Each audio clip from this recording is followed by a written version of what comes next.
அனைவருக்கும் வணக்கம். இந்த வீடியோவில் நம்ம எதை பற்றி பார்க்க போகிறோம்னா ஜிடிபி. ஜிடிபினா என்ன? கிராஸ் டொமஸ்டிக் ப்ராடக்ட் அப்படிங்கிறது எல்லாத்துக்குமே தெரியும். இது எதன் அடிப்படையில் கால்குலேட் பண்ணப்படுது? இந்த ஜிடிபி, இந்த பொருளாதாரம் இந்தியாவோட ஜிடிபி என்ன, எந்த ரேங்க்கு அப்படின்லாம் நம்ம நிறைய பேர் கேட்குறாங்க. எதன் அடிப்படையில் இது கால்குலேட் பண்ணப்படுது அப்படின்னு பார்த்தீங்கன்னா, அந்த உள்நாட்டு தயாரிக்கக்கூடிய பொருட்களின் அடிப்படையில் தான் இந்த ஜிடிபி கால்குலேட் பண்ணப்படுது.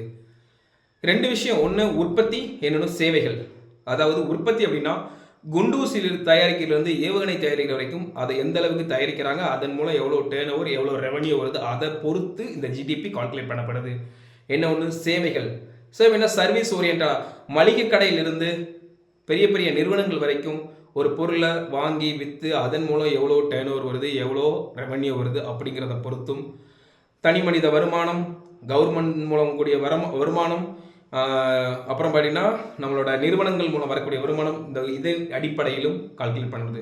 So consumption, import and export, அதுக்கப்புறம் பார்த்தீங்கன்னா அதோட எக்ஸ்பெண்டிச்சர்ஸ், இதன் அடிப்படையில் தான் இந்த ஜிடிபியை கால்குலேட் பண்ணுறாங்க.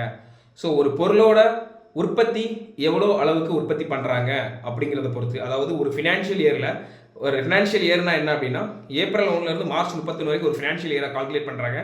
இந்த ஃபினான்ஷியல் இயரில் இந்தியாவில் உற்பத்தி ஆகக்கூடிய பொருட்கள் எந்த அளவுக்கு உற்பத்தி ஆகுது, அதோட கன்சம்ஷன் எந்த அளவுக்கு இருக்குது, இதை அடிப்படையாக வச்சு தான் இந்த ஜிடிபியை கால்குலேட் பண்ணுறாங்க. 2014 ஜிடிபி ரேங்க் பார்த்தீங்கன்னா இந்தியாவோட ரேங்க் 10வது பிளேஸில் இருந்தது. ஆனால் இன்னைக்கு 4th பிளேஸில் வந்திருக்கும். அப்போ ரீசெண்டாக ஜப்பானை பின்னுக்கு தள்ளிட்டு நம்ம 4th பிளேஸுக்கு முன்னுக்கு வந்திருக்கிறோம். ஸோ இப்போ நம்ம உள்நாட்டிலேயே தயாரிக்கக்கூடிய பொருட்களை அதிகமாக பயன்படுத்துறதுனாலையும், இம்போர்ட் பொருட்களை தவிர்க்கிறதுனாலையும், எக்ஸ்போர்ட் அதிக அளவுக்கு பண்ணுறதுனாலையும் இந்த ஜிடிபி நம்ம அதிகரிப்போம். இதனால் எக்கனாமிக் டெவலப் ஆகிறதுனால நம்ம நேஷன் டெவலப் ஆகும், நம்மளோட ஒவ்வொரு தனி மனிதனோட வாழ்க்கையும் டெவலப் ஆகும் அப்படின்னு சொல்லலாம். இப்போ அன்ஆர்கனைஸ்டு செக்டரை ஆர்கனைஸ்டு செக்டரை கன்வெர்ட் பண்ணுறதன் மூலமும் இந்த ஜிடிபியில் க்ரோத் ஆச்சுது. எப்படின்னா இந்தியாவில் லட்சக்கணக்கான அன்ஆர்கனைஸ்டு செக்டர், அதாவது இந்த ஜிடிபி கால்குலேட் பண்ணாமையே இருக்கக்கூடிய செக்டர்ஸ் நிறைய இருந்தது.